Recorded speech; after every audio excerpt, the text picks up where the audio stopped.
मित्रांनो, आपल्या देशात पाण्याची गरज भागवणारा एकमेव स्रोत म्हणजे मान्सून।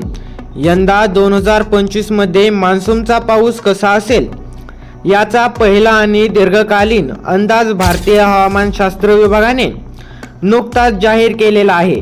या अंदाजानुसार मान्सूनबाबत आनंदाची बातमी मिळालेली आहे, ती म्हणजे भारतात यंदा मान्सूनचा पाऊस सरासरीपेक्षा जास्त होईल। आपल्या महाराष्ट्रातही सरासरीच्या तुलनेत जास्त पावसाचा अंदाज आहे। काही जिल्ह्यांमध्ये मान्सूनचा पाऊस इतर जिल्ह्यांच्या तुलनेत थोडा जास्त असणार आहे, पण चांगल्या पावसाचे संकेत मिळालेले असतानाच यंदाही काही धोके आणि चिंताही आपल्या पुढे असणार आहेत। त्यानुसार 2025 मधल्या मान्सूनच्या पावसाचा महाराष्ट्रातील प्रत्येक जिल्ह्यानुसार सविस्तर आढावा आपण या व्हिडिओच्या माध्यमातून घेणार आहोत। नमस्कार मित्रांनो, हवामान मराठी या आपल्या यूट्यूब चॅनलमध्ये आपलं स्वागत आहे। आपण या चॅनलमध्ये हवामानासंदर्भातील नवीन येणाऱ्या अपडेट शेतकऱ्यांना लवकरात लवकर देत असतो। मित्रांनो, मान्सूनच्या अंदाजाचा आढावा घेताना आपल्या नेहमीप्रमाणे हवामान विभागाने दिलेल्या अधिकृत नकाशांचा आधारही घेणार आहोत। त्याचप्रमाणे फक्त अंदाजच नाही तर मान्सूनची संबंधित काही माहितीही आपण थोडक्यात उलगडणार आहोत। त्यासाठी मित्रांनो, हा व्हिडिओ संपूर्ण पहा व चॅनलला सबस्क्राईब देखील करा। हवामान अपडेटच नाही तर वेगवेगळ्या विषयातले असेच माहितीपूर्ण व्हिडिओ पाहण्यासाठी आपल्या चॅनलला सबस्क्राईब करणे अत्यंत महत्त्वाचे आहे। मित्रांनो, सुरुवातीला स्पष्ट करतो की मान्सूनबाबत सध्याच्या दीर्घकालीन अंदाजानुसार भारतामध्ये यंदा सरासरीच्या तुलनेत जास्त म्हणजे 105% पाऊस पडेल। महाराष्ट्रातही जवळपास सर्वच भागात सरासरीपेक्षा जास्त पावसाचा अंदाज आहे। यंदा उन्हाळा तीव्र आहे। उन्हाच्या चटक्यांनंतर येणारा मान्सून जोरदार बरसण्याची शक्यता आहे। त्यानुसार पावसाचा जिल्हानिहाय अंदाज आपण पाहणारच आहोत।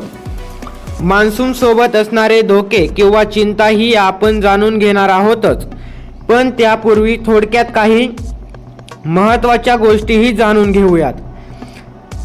हवामान अंदाज समजून घेताना ती माहिती असणं आवश्यक आहे। तुम्हाला माहीतच असेल, जून ते सप्टेंबर या कालावधीत दक्षिण पश्चिम दिशेने म्हणजे नैऋत्य दिशेने समुद्रातून बाष्प घेऊन येणाऱ्या मोसमी वाऱ्यांमुळे आपल्याला मान्सूनच्या पावसाची संजीवनी मिळते। हा पाऊस चांगला होण्यासाठी वाऱ्याची दिशा, दाब आणि समुद्राचं तापमान अनुकूल असावं लागतं। केवळ आपल्या जवळ असलेला अरबी समुद्र, बंगालचा उपसागर किंवा हिंद महासागरच नव्हे तर आपल्यापासून तब्बल 17,000 किलोमीटर अंतरावर असलेला प्रशांत महासागरही आपल्या मान्सूनवर परिणाम करत असतो। सोप्या पद्धतीने सांगतो, निसर्ग नियमानुसार हवा जास्त दाबाकडून कमी दाबाकडे वाहते।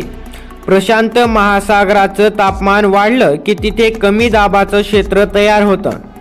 शास्त्रीय भाषेत या स्थितीला एल नो असे म्हणतात। मित्रांनो, आपल्याकडे मान्सूनचा कालावधी असताना तिथे ही स्थिती तयार झालेली तर साहजिकच आपल्याकडे पाऊस येऊन येणारे बाष्प तिकडे खेचले जातात आणि आपल्याकडे मान्सूनचं प्रमाण कमी होतं। यंदा मान्सूनच्या कालावधीत प्रशांत महासागरात अशी स्थिती येणार नसल्याचं सध्या तरी दिसत आहे। त्यामुळेच आपल्याकडे मान्सूनचा पाऊस चांगला होणार असल्याचा अंदाज देण्यात आलेला आहे। आता त्यानुसार कुठे किती प्रमाणात मान्सूनचा पाऊस होईल आणि त्यातला धोका काय आहे आपण आता पाहूयात। मित्रांनो, मान्सूनचा पहिला अंदाज देताना भारतीय हवामानशास्त्र विभागाने एक नकाशाही जाहीर केलाय। त्यानुसार सुरुवातीला देशाचा नकाशा पहा। त्यातल्या रंगावरून आपण मान्सूनच्या पावसाचं प्रमाण समजून घेऊ। पिवळ्या रंगाच्या भागात यंदा सरासरीपेक्षा कमी पावसाचा अंदाज आहे आणि हिरव्या रंगाच्या भागात सरासरी इतका पाऊस, तर निळ्या रंगाच्या भागात सरासरीपेक्षा पावसाचं प्रमाण जास्त असेल। भारतात तमिळनाडू, लडाखच्या काही भाग आणि पूर्वोत्तर भागातील आसाम, अरुणाचल प्रदेश आणि मणिपूर या राज्यात पाऊस सरासरीपेक्षा कमी असेल, पण महाराष्ट्रासह इतर पाऊस सरासरीपेक्षा जास्त राहील। आता आपल्या महाराष्ट्राकडे पहा, सगळ्या भागात निळा रंग दिसतोय, म्हणजे महाराष्ट्रात ही सर्व भागात सरासरीच्या तुलनेत जास्त पावसाची शक्यता आहे। पण कोणत्या जिल्ह्यात किती प्रमाणात पाऊस होईल हे आपण आता पाहणार आहोत। शेतकरी मित्रांनो, महाराष्ट्राच्या नकाशात काही भागात गडद निळा रंगही दिसतोय। याचाच अर्थ या भागात इतर जिल्ह्यांच्या तुलनेत काही प्रमाणात जास्त पावसाची शक्यता आहे। त्यानुसार संपूर्ण महाराष्ट्रातील पावसाचा आढावा घेऊ। कोकण विभागाकडे पाहिल्यास मुंबईसह ठाणे, पालघर, सिंधुदुर्ग, रत्नागिरी आणि रायगड या जिल्ह्यात किनारपट्टीच्या भागामध्ये सरासरीपेक्षा जास्त पाऊस असेल आणि ठाणे, रायगड जिल्ह्याच्या पूर्व भागात आणि काही प्रमाणात जास्त पाऊस राहील असा अंदाज या ठिकाणी आहे। त्यानंतर आपण जर पाहायला गेलो तर उत्तर महाराष्ट्रामध्ये नाशिक, धुळे, जळगाव आणि नंदुरबार या जिल्ह्यात सर्वत्र नाशिक जिल्ह्याचा पूर्व भाग आणि जळगाव जिल्ह्याचा पश्चिम भागात इतर भागाच्या तुलनेत काही प्रमाणात जास्त पावसाची शक्यता आहे। तसेच पश्चिम महाराष्ट्रामध्ये पुणे, अहिल्यानगर, सोलापूर, सातारा, सांगली, कोल्हापूर या जिल्ह्यात सरासरीपेक्षा जास्त पावसाचा अंदाज आहे। त्यानंतर पुणे जिल्ह्याचा दक्षिण भाग, सातारा जिल्ह्याचा उत्तर पूर्व भाग, सोलापूर आणि सांगली जिल्ह्याचा उत्तर भागात इतर भागाच्या तुलनेत पाऊस काही प्रमाणात जास्त राहण्याचा अंदाज आहे। मराठवाड्याकडे पाहिल्यास यंदाचा मान्सून मराठवाड्याच्या बहुतांश भागात जास्त राहण्याची शक्यता आहे। छत्रपती संभाजीनगर, जालना, बीड, परभणी, हिंगोली, नांदेड, लातूर आणि धाराशिव या जिल्ह्यात पाऊस सरासरीपेक्षा जास्त असेल। त्यामध्ये छत्रपती संभाजीनगर, जालना, बीड आणि लातूर या जिल्ह्याच्या संपूर्ण भागात तर परभणीच्या दक्षिण पूर्व भाग, नांदेडचा दक्षिण पश्चिम दक्षिण भाग आणि धाराशिव जिल्ह्याच्या मध्य भागात पावसाचं प्रमाण इतर भागाच्या तुलनेत थोडं जास्त राहण्याची शक्यता आहे। विदर्भामध्ये नागपूर, वर्धा, भंडारा, गोंदिया, गडचिरोली, चंद्रपूर, अमरावती, अकोला, बुलढाणा, वाशिम आणि यवतमाळ या सर्व जिल्ह्यात पाऊस सरासरीपेक्षा जास्त राहण्याचा अंदाज आहे।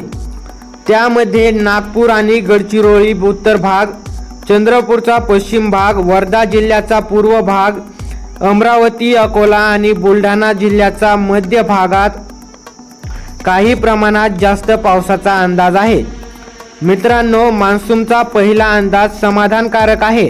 मान्सूनच्या काही दिवस आधी आणखी एक हवामान अंदाज विभाग देत असतं, त्याचाही आढावा आपण त्यावेळी घेऊ। पण मान्सून बाबत सातत्याने एक चिंता आणि धोक्याची स्थिती असते। आता ती काय आहे हेही शेवटी आपण थोडक्यामध्ये समजून घेणार आहोत।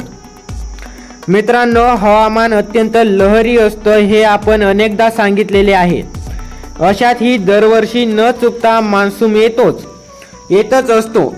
त्याच्या सरासरी प्रमाणाचा अंदाज बांधता येत असला तरी मान्सूनच्या कालावधीत प्रत्यक्ष पडणाऱ्या पावसाचं प्रमाण त्या वेळेस स्पष्ट होतं। असं गेल्या काही वर्षांमध्ये पावसाचं प्रमाण असमान झालेलं आहे। एकाच भागात कमी वेळेत जास्त पाऊस होण्याचे प्रकार वाढलेत। असं झालं तर पावसाचा फायदा कमी आणि नुकसानच जास्त होतं। हाच धोका यंदाही राहण्याची शक्यता आहे। तसेच आपण यंदा धोक्याची ही स्थिती कमी राहून मान्सून चांगला बरसावा हीच अपेक्षा करूयात। मित्रांनो, अशाच प्रकारच्या नवीन मान्सून संबंधातील अपडेट करिता चॅनलवर नवीन असाल तर हवामान मराठी या आपल्या यूट्यूब चॅनलला आत्ताच सबस्क्राईब करा, जेणेकरून तुम्हाला येणारा नवीन हवामान अंदाजाचा व्हिडिओ सर्वात अगोदर पाहायला मिळेल व येणारा हवामान विभागाकडील नवीन अंदाज तुमच्याकडे सर्वात अगोदर येईल। नवीन व्हिडिओ लवकरच घेऊन येत आहोत, त्याकरिता चॅनलला आत्ताच सबस्क्राईब करा। धन्यवाद।